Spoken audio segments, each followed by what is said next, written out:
I want to get in the short segment into a swine flu pandemic outbreak sweeping through Britain, even though 70% were vaccinated last year. You have the Canadian studies and government studies in Europe showing that it lowers your immunity by about 50%. When you take the H1N1 shot to the regular seasonal flu, now you don't have a choice. They're combining both. And so I wanted to talk just briefly with Mike Adams about that. Then we're going to come back with the big story here. Homeland Security and U.S. Treasury are involved with the food safety bill invoking codex, that's UN takeover, harmonization and grants FDA authority to police food safety of foreign nations. Kind of like we just discovered that the Drug Enforcement Agency is running around as a global spy agency, non-drug related. This is a global corporate government with the U.S. taxpayer fit in the bill. So that's coming up in the next segment. But let's look at flu season first. Obviously, record low numbers of people took it here last year because of your work and others exposing it as dangerous, which has now been proven by the British Medical Journal, the EU Medical Board, and others. Mike, now they're back fear-mongering. Tell us about that. Well, they are fear-mongering as usual, Alex. You're right on target. Even though about 70% of the over 65 population was vaccinated last year in the UK, they're already saying that there's a new pandemic sweeping through the country. Several hundred people are in hospitals now suffering from swine flu. But there's a number that they never tell you. They never say how many of those sick people were vaccinated either this year or last year, because there's something that I call the reinfection rate. And it's a very high number. We don't know how high it is because they won't release the number. They won't do the studies on this. But people who are vaccinated have a weakened immune system when they face future exposure to infectious disease. So I'm sure your listeners are on board with this. They're well informed. They already know this. But the mainstream conventional medical community denies this. They try to imply that if you're vaccinated, it's 100%. You know, you take the shot, you won't get sick. Well, that's a fraud. In fact, it's marketing fraud. If the FTC, the Federal Trade Commission, actually enforced, false marketing regulations against the drug companies, they would go after them for making those claims because vaccines don't work 100%. In fact, if you look at the science, and I've written about it, and you have too, they're about 1% effective if you believe the drug company's own studies. So for every 100 people who are vaccinated, you're going to reduce flu symptoms in about one person. But that's on the benefit end when you look at the negative effects, as you know, but for those that don't, every major study out there shows vaccines lower overall immunity, including to the things that they're supposedly protecting you from. And the anecdotal on the street is it's common knowledge that I took the flu shot and got the flu. I mean, it's common sense. Well, exactly. There are dangerous chemicals in these vaccines. There are chemical adjuvants, which are designed to cause an inflammation response of the immune system, but it also causes inflammation of the nervous system.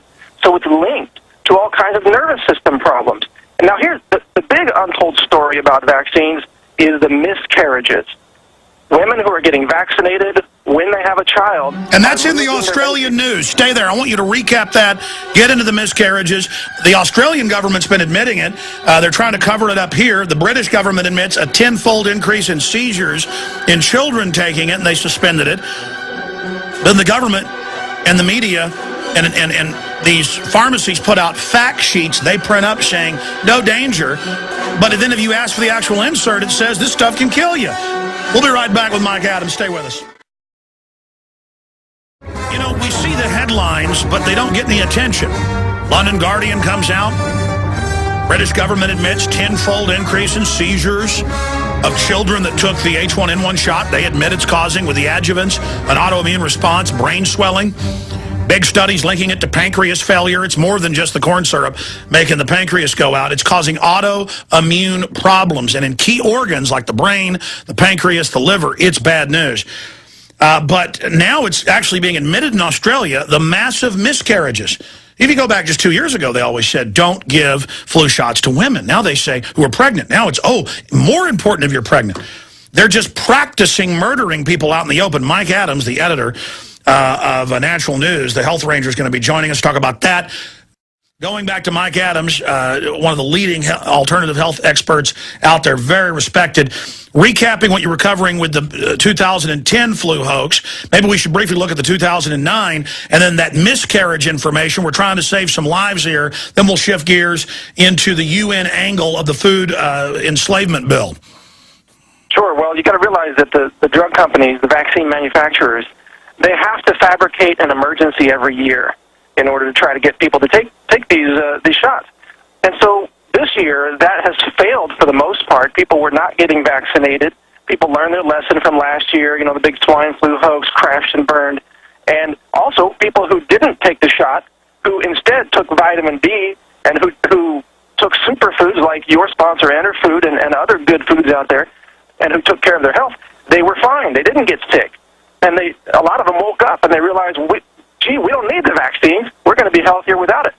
So now, because their propaganda is failing, they have to push it. And that's what they're doing now in the UK. They're pushing it.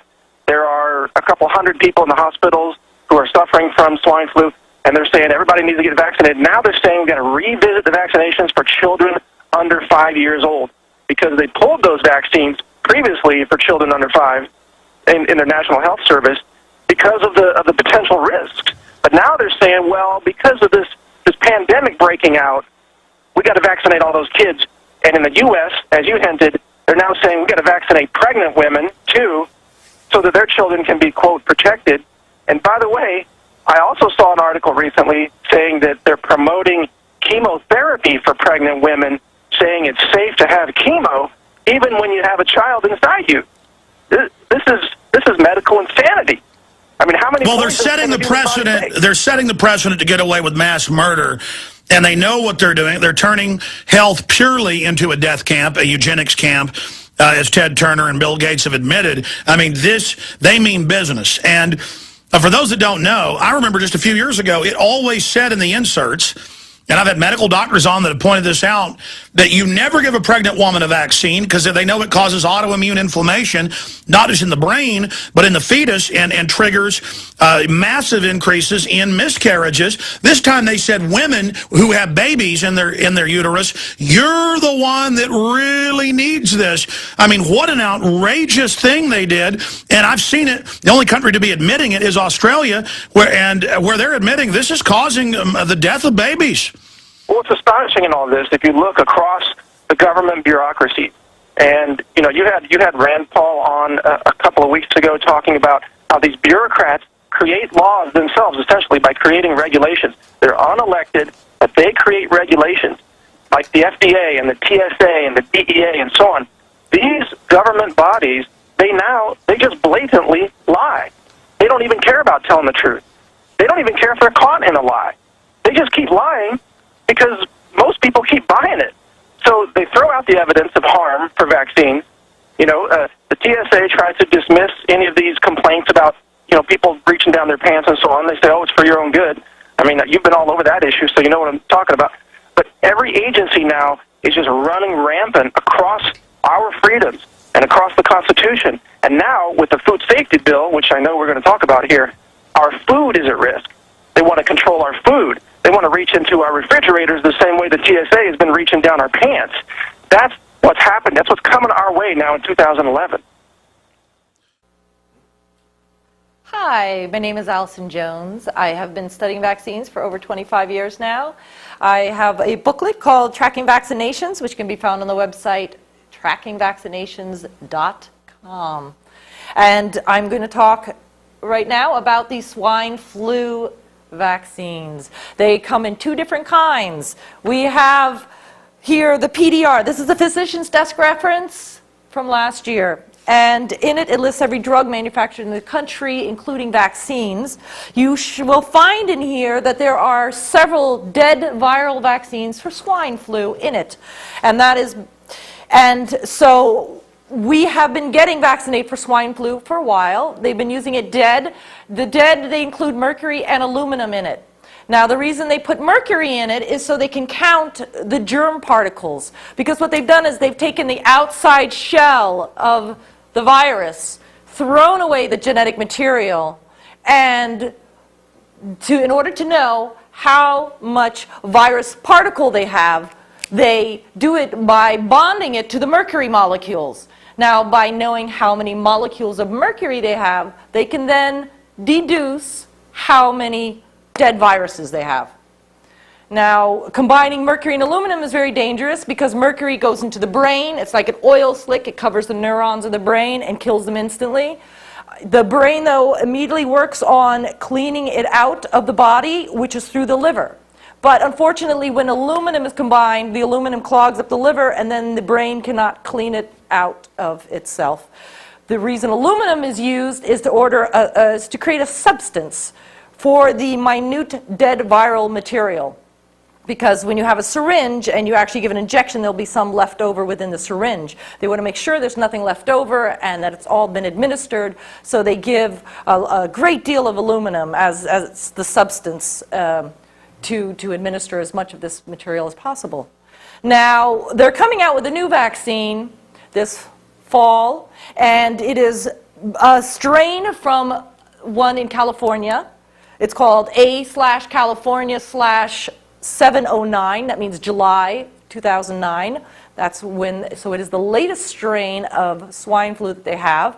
Now, this one they are giving not dead, but alive. It is going to be a living viral vaccine. Now, when it's alive, they freeze it into either pellets or tablets. The tablets are for the injections. The pellets are for the nasal spray. The minute that these are sprayed or injected into the body, the heat of the body thaws out the virus. And then it comes out of suspended animation, and they go and start doing what viruses are supposed to do, which is invading cells. Here you have a drawing of a virus. It is merely a shell with DNA. It needs a host cell. So it goes into a cell in the body, multiplies, bursts out of that cell, copies of itself, and then those copies go into other cells in the body. Now, the immune system is running around getting rid of these, but the ones that have already gone inside the cells have escaped the immune system, and they will repeat this process all over again, multiply and burst out of the cell. And of course, when they burst out of these cells, the cells they're already dead from the multiplication inside, and then they burst through them, and then these scar over. Basically, you're getting multiple sclerosis in the brain. The cells that the viruses are entering into are the cells that, here is a brain cell. It will have 1,000 dendrites growing off of it, which are the branches that connect to other brain cells.